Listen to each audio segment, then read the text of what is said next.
Vamos a mais uma videoaula hoje. Na videoaula de hoje a gente vai falar um pouquinho sobre substância pura e mistura. E eu vou mostrar para vocês a representação gráfica de cada uma delas para que a gente possa diferenciar melhor o que é uma substância pura do que é uma mistura, tá? Outro detalhe, eu queria pedir para vocês que vocês abrissem a apostila de vocês, deixassem ela ali do ladinho, tá?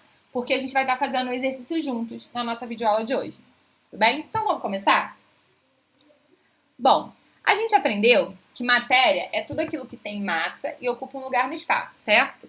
Hoje a gente vai ver que a gente pode dividir a matéria em duas categorias: substância pura e mistura. Substância pura, elas podem ser divididas em simples ou composta. A mistura eu vou ter dois tipos: misturas comuns e misturas especiais. As misturas comuns elas podem ser homogênea ou heterogênea, enquanto que as misturas especiais elas podem ser eutética ou azeotrópica, tudo bem? E aí eu vou falar individualmente sobre cada um deles, para que vocês possam entender melhor como funciona essa diferença, tudo bem? Bom, primeiro vamos começar conversando um pouquinho sobre substâncias puras. As substâncias puras, elas apresentam um único tipo de molécula, ou seja, eu vou ter um único tipo de substância ali presente, tá? Não vou ter nenhum tipo de mistura, como a gente vai ver. Não vou ter nada misturado com nada. Eu vou ter só um tipo de molécula, só um tipo de substância, tá? Bom, outro detalhe importante que vocês vão ver lá na representação gráfica é que os pontos de fusão e de ebulição de uma substância pura, eles são constantes. O que eu quero dizer com isso? Eu não vou ter variação de temperatura durante a mudança de estado. Mas vocês vão ver isso melhor daqui pra frente, tá? Então, a gente viu que a substância pura ela pode ser simples ou composta. Lembrando, tem um único tipo de molécula, um único tipo de substância para ser substância pura. As substâncias simples são aquelas formadas por apenas um único elemento químico. O que eu quero dizer com isso? Vamos olhar o exemplo. Eu tenho aqui o gás hélio. O gás hélio ele é formado pelo átomo de hélio. Só tem o hélio ali presente, tá? Então, é uma substância pura simples. O gás oxigênio, ele é representado por O2, ou seja, numa molécula de gás oxigênio, eu tenho dois átomos de oxigênio, mas é tudo oxigênio. Não tenho nenhum elemento químico diferente, é um único tipo, oxigênio, independente da quantidade. Mesmo vale para o fósforo. A gente representa o fósforo por P4, ou seja, eu tenho 4 átomos de fósforo ali presentes. Tudo o mesmo elemento químico, ou seja, é independente da quantidade. Eu vou ter um único elemento químico, independente se eu tenho 4, se eu tenho 2 ou se eu tenho um mesmo. O que a gente quer dizer é que eu não vou ter variedade de elemento químico para configurar uma substância simples. Já uma substância composta, ela é formada por 2 ou mais elementos químicos. Vamos aos exemplos. Eu tenho aqui a água. A água a gente representa por H2O. Ou seja, eu vou ter 2 átomos de hidrogênio, representado aqui pelas bolinhas brancas, e um átomo de oxigênio, representado aqui pelo vermelho. Ou seja, eu tenho 2 elementos químicos que formam a molécula de água, hidrogênio e oxigênio, diferente do que a gente viu aqui do lado de cá, certo? Vamos para o ácido clorídrico. O ácido clorídrico a gente representa por HCl, ou seja, eu tenho um átomo de hidrogênio, está representado aqui pela bolinha branca, e um átomo de cloro, que está representado pela bolinha verde. Tá? Então, eu tenho 2 elementos químicos formando a molécula do ácido clorídrico. Dióxido de carbono, CO2, que a gente representa, tá? Ou seja, eu tenho um átomo de carbono, tá vendo? E 2 de oxigênio. Então, eu tenho 2 elementos químicos formando a molécula do dióxido de carbono. Tranquilo, gente? Então, vamos continuar. Essa é a diferença entre substância simples e composta. A gente tem como representar uma substância pura graficamente. E como eu mencionei para vocês, nesse gráfico, os pontos de fusão e os pontos de ebulição de uma substância pura vão ser constantes. Então, tanto a fusão quanto a ebulição vão ser constantes. O que eu quero dizer com isso? A temperatura não vai variar, tá? Então, a gente tem aqui uma curva de aquecimento da água. Ou seja, eu vou partir de uma temperatura mais baixa e vou aquecendo, né? Vou ganhando energia, né? Vou absorvendo energia e vou aquecendo. E vou tendo as minhas mudanças de estado, tudo bem? E aí que está marcado pra gente, ó, o ponto de fusão e o ponto de ebulição. Vejam bem, as temperaturas elas são constantes. Eu não tenho variação de temperatura durante a mudança de estado. Então, como eu falei para vocês, se é uma curva de aquecimento, eu estou partindo de uma temperatura mais baixa e vou aquecendo até chegar numa temperatura mais alta. Ou seja, eu vou partir do estado sólido e estou no sentido de aquecimento que a gente viu na mudança de estado. Vocês lembram disso? Então, eu vou aquecendo, eu vou absorvendo energia e aí eu vou tendo a minha mudança de estado partindo do estado sólido. Toda vez que eu entro numa mudança de estado, eu vou aquecendo. Quando eu começo a passagem do estado sólido para o estado líquido, ou seja, quando eu atingo o meu ponto de fusão, a minha temperatura ela é constante, tá vendo? Que é representada por uma linha reta. E eu vou ter os dois estados ao mesmo tempo, tanto sólido quanto líquido. Depois que todo o meu sólido foi transformado em líquido, passou para o estado líquido, é que eu consigo começar a aumentar a temperatura novamente. E aí eu vou ter só o estado líquido, tudo bem? Feito isso, assim que eu atingir o ponto de ebulição, que no caso da água é 100 graus Celsius, eu entro na mudança de estado do líquido para o gasoso. E aí eu vou conseguir observar os dois estados ao mesmo tempo, tanto líquido quanto gasoso, estão vendo? Assim que todo líquido for convertido em gás, aí sim a gente continua a aumentar a temperatura e aqui a gente tem o estado gasoso. Tudo bem? Bom, a gente pode ter também uma curva de resfriamento, ou seja, eu vou partir de uma temperatura mais alta e vou liberando energia, né? Vou diminuindo a minha temperatura até alcançar temperaturas mais baixas, ou seja, eu vou partir do estado gasoso e vou em direção ao estado sólido. É o contrário do que a gente viu anteriormente aqui na curva de aquecimento. Também nesse caso, meus pontos de mudança que marcam as mudanças de estado vão ser constantes. Nesse caso, eu vou ter a solidificação e a condensação. Então, eu vou ter a passagem do gás para o líquido aqui na condensação, onde a minha temperatura não varia, e vou ter aqui a passagem do líquido para o sólido na solidificação, onde a minha temperatura também não varia. Então, meus pontos de mudança de estado, eles são constantes. Tudo bem? Lembrando que em toda mudança de estado eu consigo ver as duas fases ao mesmo tempo. Aqui na solidificação eu vejo sólido e líquido. Na condensação, líquido e gasoso. Na fusão, sólido e líquido. E na ebulição, líquido e gasoso. Tudo bem? Então vamos lá. Agora a gente vai falar um pouquinho das misturas. Como eu falei para vocês, as misturas elas vão apresentar dois ou mais tipos de substâncias. Tudo bem? E quando isso acontece, eu posso configurar elas em misturas comuns e misturas especiais. As misturas comuns, elas podem ser homogêneas ou heterogêneas. As misturas homogêneas, eu consigo observar apenas uma fase. Vamos olhar aqui o exemplo de uma mistura de água e sal. Se vocês pegarem na casa de vocês um copinho de água e colocar uma colherzinha de sal e misturar, vocês vão ver que o sal ele dissolve na água.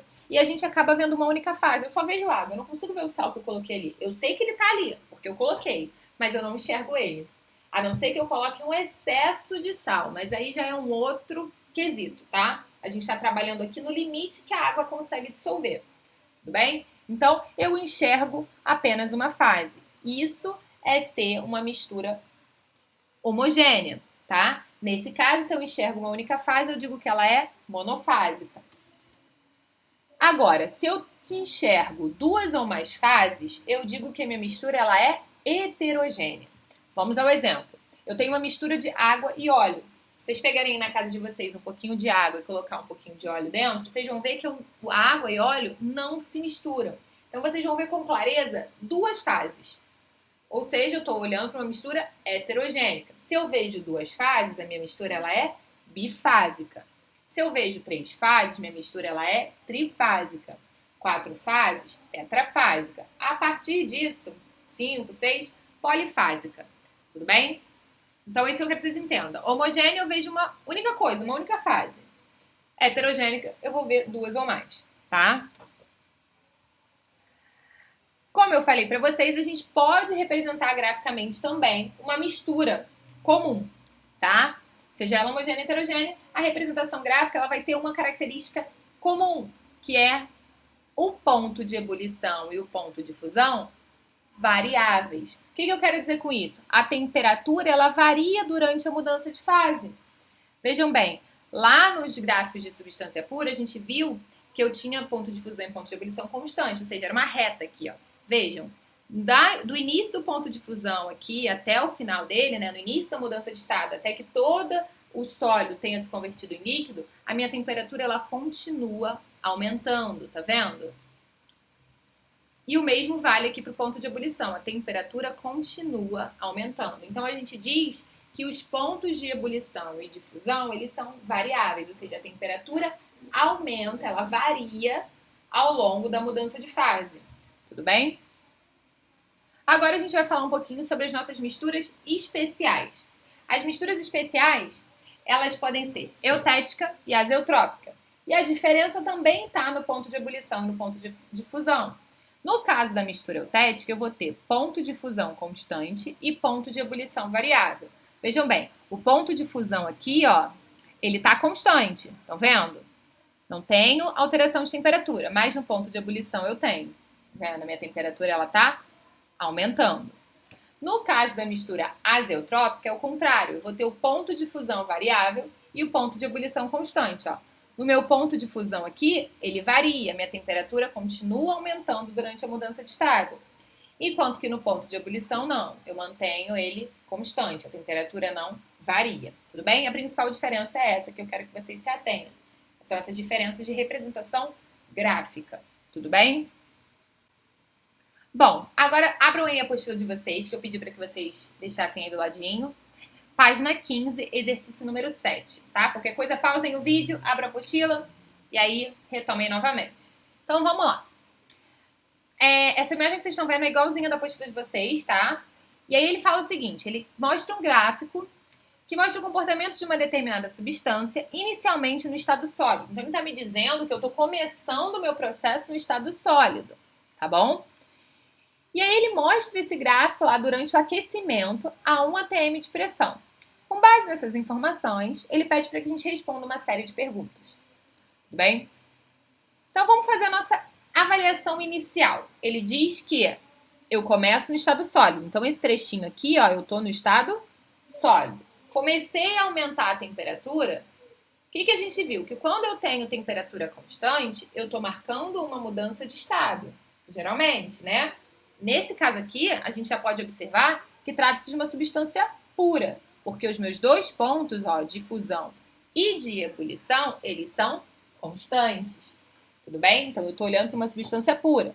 Então, quando eu começo a aumentar a temperatura e do nada a temperatura para de subir, eu sei que eu entrei na minha mudança de estado. Ou seja, nesse caso, eu vou passar do estado sólido para o líquido. Durante todo esse período, eu vejo duas fases. Quando a minha temperatura começa a aumentar novamente, quando todo o meu sólido passa para o estado líquido, aí sim eu digo que a minha mudança de fase acabou. E eu vou ter somente o estado líquido nesse trecho aqui. Quando a minha temperatura para de variar de novo, eu já estou em outra mudança de estado. Nesse caso aqui, eu estou no ponto de ebulição, na passagem do líquido para o gasoso. E em toda mudança de estado, eu vejo as duas fases presentes ao mesmo tempo, tanto o líquido quanto o gás, tanto o sólido quanto o líquido, tá? E aí sim, no momento em que todo o meu líquido tiver sido convertido em gás, é que a minha temperatura começa a subir de novo. Então, aqui eu vou ter só estado gasoso, tudo bem? Então, fizemos a nossa avaliação inicial, antes da gente ver as questões. Na letra A, ele pede para a gente identificar as temperaturas de fusão e de ebulição das substâncias. Bom, a gente viu que as mudanças de estado eu tenho nesse caso, né? Porque a gente está falando de uma substância pura, olhando graficamente a gente consegue observar isso. Então a gente sabe que aqui eu tenho ponto de fusão, aqui eu tenho ponto de ebulição. Meu ponto de fusão ele está a 35 graus Celsius, enquanto que o ponto de ebulição ele está a 25 graus Celsius. Tudo bem? Tá aqui. Temperatura e ponto de fusão, mesma coisa, tá, gente? Temperatura e ponto de ebulição, mesma coisa. Tranquilo? Vamos agora para a letra B. Durante quanto tempo a substância permaneceu exclusivamente no estado líquido? Líquido é esse trecho aqui, tá vendo? Quanto tempo ela ficou nesse estado? Ela saiu de 12, começou em 12, na verdade, e terminou aqui, ó, em 20 minutos. Ou seja, ela ficou 8 minutos no total. 20 menos 12, 8 minutos. Bem? Letra C. Qual o estado da substância na temperatura ambiente? Então, a gente sabe que temperatura ambiente é 25 graus Celsius. Eu tenho que ver aonde o 25 está aqui. Ele vai estar entre o 20 e o 35, certo? Mais ou menos aqui. A gente está indicando aqui a setinha laranja. Nessa temperatura, a minha substância está no estado sólido. Então, é isso. Estado sólido. Letra D. Qual o estado da substância no 10º minuto de aquecimento? O 10º minuto de aquecimento está mais ou menos aqui, ó, tá vendo? E aí, nesse tempo aqui, né, eu vou ver os dois estados físicos, tanto o sólido quanto o líquido. Por quê? Porque eu tô durante a mudança de estado. Eu tô durante ali a mudança do estado sólido para o estado líquido. Tudo bem? Espero que vocês tenham entendido tudo, que tenham aproveitado a aula, mas qualquer dúvida é só falar comigo, tá bom?